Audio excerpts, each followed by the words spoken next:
All right, we back. My expert opinion episode, what's this, 93? 93? Golden era, gotta love it. Yo, this is gonna be a great episode. There's a lot of history and information that's gonna be disclosed in this episode. If you're a new subscriber, hit that like, hit that share, hit that subscribe, hit the notification bell. Let everybody know you in here. Don't cost you no paper unless you're a mother hater. All right, I got my man Mr. Mech in the building. Salute. Your favorite A&R, throw your demo in the trash, you know. That's his thing. He likes to do that. I got my man Sean Bigger in the building. You heard?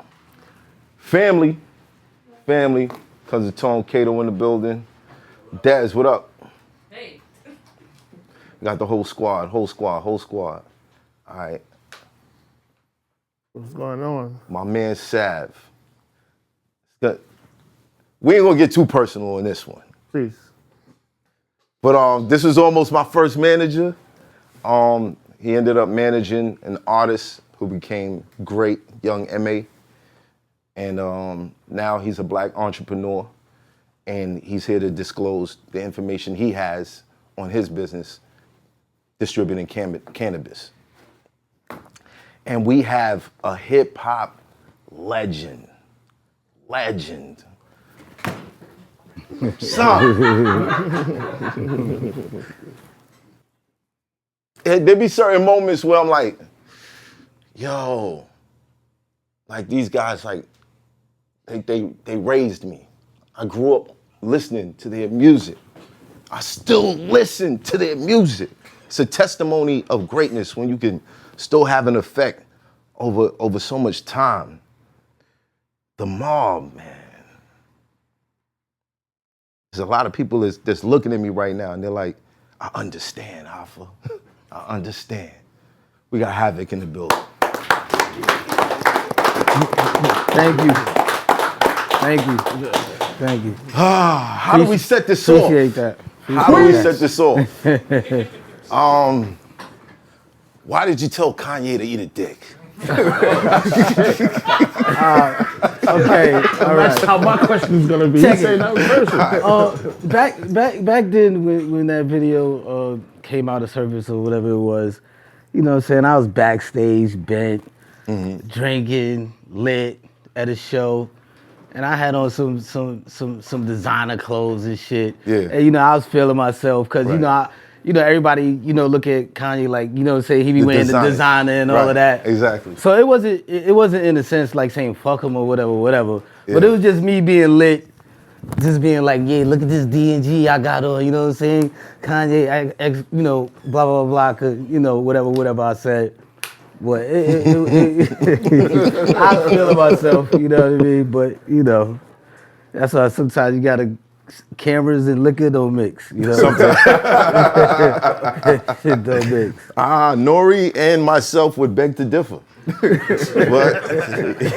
know what I mean? It makes sense. It makes sense for us. He got water now. He got water now. He got the water now. Well, speaking of Kanye, he made some comments on, shout out to Nori, that's the big bro. He made some comments on the show about Just Blaze being a beat biter.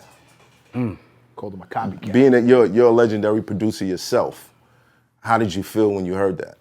I didn't even actually see that part of the interview, but now that you're telling me that he said that, I don't feel the same way as he do. You know what I'm saying about as far as Just Blaze being a beat biter, because I have a early memory of Just Blaze when he used to work in the cutting room, you know what I'm saying? And he was like the engineer at the cutting room or whatever. And I didn't even know he was a beat maker at the time, you know what I'm saying? So I was in there, you know what I'm saying? I think he was working on Hell on Earth. But then, later on through the sessions, Blaze used to play some of his tracks and shit like that.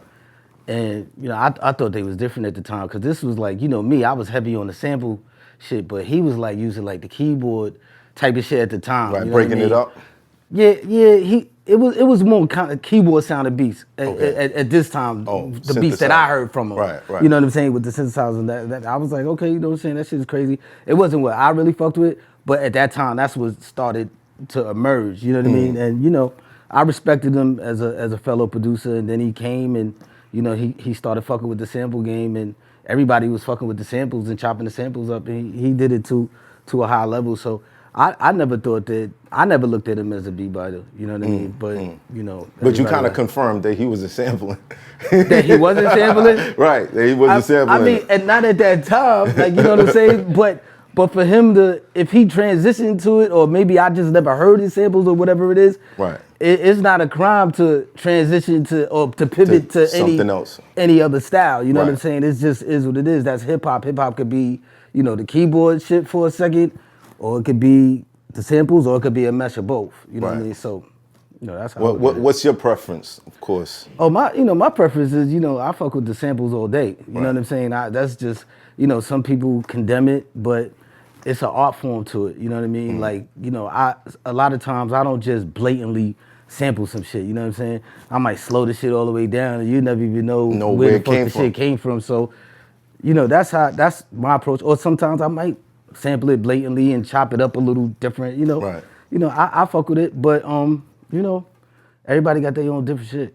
Is there ever a time where you chop up a sample so good that you like, we not even gonna go for clearance, cause they'll never figure out where I got it from. See, you know, if I say that, then they might start going back listening to that shit. You know what I mean? But you know, yeah, that's the math. You know what I'm saying? Like, Right. you know what I mean? Like, you try to really, I mean, niggas gonna figure it out eventually. You know what I'm Right. saying? Because people just be on the hunt for samples and shit like that. You know, like, you know, I ain't gonna mention it, but you know, there's a couple of samples that I did that motherfuckers was searching for like 20, 25 years. You know what I'm find it. saying? And yeah, like, shit is crazy. Wow. Is that a thing amongst beat makers? Like when you in the studio with like somebody like a Just Blaze or Kanye, are y'all like trying to figure out where it came from?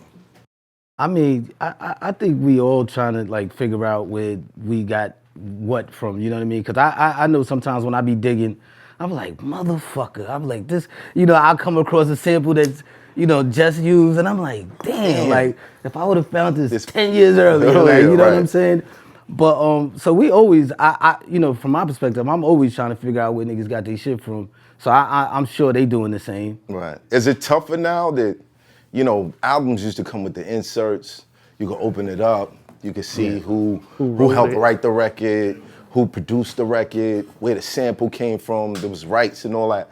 But now you go on Spotify, you go on Apple, you're not seeing none of that. Yeah, because they don't need it. They got an algorithm where they gonna find that sample. You know what I'm saying? I believe they got a whole department of people that just sit there and just listen to, you know, Apple, Spotify all day to search for who's sampling whatever, Right. and they'll flag your shit. Like, you know what I'm saying? If you just using somebody's sample, so they got companies out there that's just checking for who's sampling what. You ever got caught out there? Nah, because for the most part, we always cleared our samples. You know what I'm saying? If it was like, you know, Godfather Part 3 with the Scarface sample, or It's Mines with the Scarface sample, that wasn't shit that we was trying to, like, you know what I mean? It was Yeah, just you too couldn't obvious. hide it, because when you heard it, it was like, Yeah. oh, I know where this came from. Yeah, you know what I'm saying? Or, you know, Quiet Storm with the Sugar Hill Gang track. You know, I slowed it down, but, you know, we had to clear that. Definitely. It's hot for trapper turn smack rapper. Only smack rapper that you know is smack rappers. Got bars I can hang with the backpackers. Trap star, I don't hang with the backpackers. I'm in the hood with the work you heard. Making fiends leave earth you heard. Got your baby mama thirst you heard. Feel the flow, nigga, throw it in reverse. This the wave you need to surf you heard.